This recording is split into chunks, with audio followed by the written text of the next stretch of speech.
이번에는 많은 분들의 분노를 자아낸 사건이죠. 지금 뭐 내용이 지금 조금씩 계속 나오고 있습니다. 다음 기사 보시죠. 한국일보 기사입니다.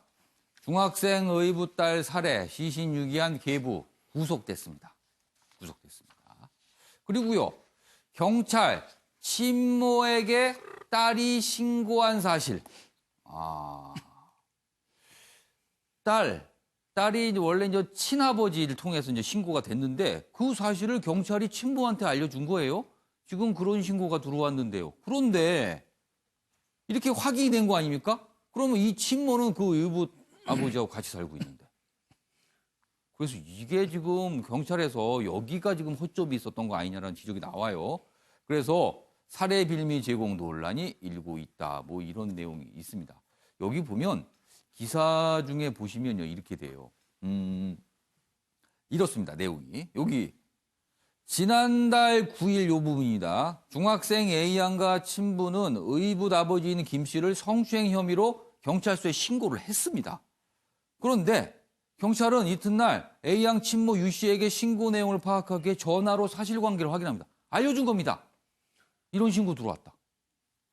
그렇다면 경찰에서는 이렇게 설명합니다. 왜 그럼 친모한테 전화를 한 거냐 도대체. 여기 있습니다. 경찰에선 친모 유 씨가 신고자 역할을 한 것으로 이해하고 단순한 사실관계 확인 차원에서 접촉이었다. 그래서 전화를 한 거다. 연락을 한 거다. 이렇게 해명했지만 결국 의붓 아버지인 김 씨가 신고 사실을 알게 돼버린 겁니다. 그리고 그 이후에 이런 범죄가 발생을 했어요. 이 부분이 참 두고두고 아쉽고 논란이 될 대목입니다. 그럼요, 관련 영상 보고 내용 이어가겠습니다. 자, 의붓딸 살해한 이유가 뭡니까? 친모와 함께 범행 계획했습니까? 한 말씀만 이야기해 주십시오. 친모와 함께 범행 계획했습니까? 한 말씀만 이야기해 주세요. 한마디만 이야기해 주십시오. 의붓딸에게 미안하지 않습니까? 네, 이재영 전 의원님. 일단 이 내용은 두 가지로 좀 내용을 나눠봐야겠습니다. 일단 경찰의 대응 문제. 이 부분에 두고두고 아쉬움이 남네요, 지금. 네, 뭐 저희가 방송이니까 아쉽다는 단어를 쓰는 거지. 예. 사실은 바보 같은 행위죠. 어찌 보면은. 뭐 방송이라 그러면서 하신 말씀 다 하시네요, 지금. 네, 죄송합니다. 저는 예. 코멘테이터니까 할 수 있을 것 같긴 한데 예, 어찌됐든 간에 지금 우리가 지금 듣는 얘기지만 상식적으로 뭔가 저래서는 안 되는데 왜 저렇게 했을지에 대해서 예. 궁금증이 일어나지 않습니까? 어. 예, 지금 그리고 또 그것이 단서가 돼서 예. 그것 때문에 그것이 단초돼서 만약에 이 진짜 어린 중학생을 살해를 한 계기가 됐다면은 경찰이 이 책임을 어떻게 피해 나갈 수 있을지 전 진짜 묻고 싶습니다. 네, 지금 그 정도의 사전에 그리고 이런 사건 사고들을 수없이 달아본 경찰들일 텐데 예. 그 안에 이럴 경우에는 어느 정도 이런 접촉을 했을 때 이런 사항들을 다 파악하고 해봐라라는 그런 기본적인 매뉴얼도 없었던 건지 아니면 그 매뉴얼이 있었는데 그거를 경찰들이 제대로 숙지를 안 했기 때문에 진짜 멋모르고 그냥 해버린 건지 저는 이런 부분에 있어서 매우 아쉬운 부분, 아쉽다는 단어를 다시 써서 좀 매우 안타까운 일이 터졌는데요. 예. 경찰 그 수사하는 예. 부분에 있어서도 또 이 제도에 대해서도 좀 많은 검토가 필요하다고 생각을 합니다. 김수민 평론가. 네. 이 사건을 보고 많은 분들이 풀리지 않는 점이 있다. 지금 계부의 말을 따르면 그런 범행을 저지를 때 친엄마, 친모가 공범이다. 도움을 줬다. 뭐 같이 했다. 이런 얘기 나오거든요. 지금 오늘 아침에 속보가 들어오는 것 따르면 그 친모도 뭐 그런 혐의에 대해서 인정을 했다는 얘기가 지금 나오고 있어요. 그렇다면 일단 그 전제를 깔고요. 공범이다, 친모가. 자, 상식적으로 이 부분입니다. 여기도 보시면요. 경찰조차도 이렇게 생각했어요. 이 부분입니다. 경찰에선 친모 유 씨가 신고자 역할을 한 것으로 이해하고 상식적이라면 이렇게 이해를 한다는 겁니까? 본인의 딸이 뭔가 피해를 봤으니까 그 엄마가 문제 제기를 했겠구나라고 생각을 한 거예요. 이게 상식적인 생각입니다. 그런데 지금 나오는 내용들은 친모가 공범으로 나오고 있어요. 가담을 한 걸로요. 이게 설명이 안 돼요. 지금 많은 분들이 왜 그랬을까가 설명이 안 되고 있다고 합니다.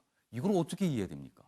근데 설명이 안 될 것은 없다고 보는 게 일단 예. 경찰의 무능도 좀 지적을 하자면 예. 경찰은 거대한 집단이고 역사가 오래되었기 때문에 다양한 수사, 다양한 사례, 다양한 경험이 있는 집단이에요. 예. 그럼 저런 비슷한 경우가 있었을 수 있는데 예. 왜 침모라는 이유만으로 같은 편인 것처럼 진단을 했을까? 이걸 짚어야 되는데 친모가 결코 딸하고는 같은 편이 아닐 수도 있다. 예, 그리고 좀 더 근원적인 걸 짚자면 한국 사회에 예. 이제 만연해 있는 가족주의, 혈통주의 문화의 원인을 좀 짚고 싶습니다. 그러니까 의례, 혈통이니까 같은 편이겠지. 그러니까 계부가 괴롭힌 거고 친모는 몰랐겠지. 합세했을 리 없겠지. 친모도 모르고 있다가 이런 일이 벌어졌겠지라고 하는 그런 판단이 마치 상식적인 것처럼 되어 있고. 그게 그러면 편견일 수도 있다는 거네요. 그렇죠. 그래서 한국 사회가 좀 개인 단위로 사고하는 개인주의적인 사고 능력이 굉장히 약하기 때문에 예. 그 틈새를 또 경찰이 놓쳐버렸고 그렇게 해서 이제 경찰이 아니라도 사실 많은 사람들이 오해를 하거나 도대체 이해를 할 수가 없다 이런 반응을 내놓을 수는 있는 것이죠. 예. 근데 한번 돌아봐야 될 것은 같은 혈통, 가족 이런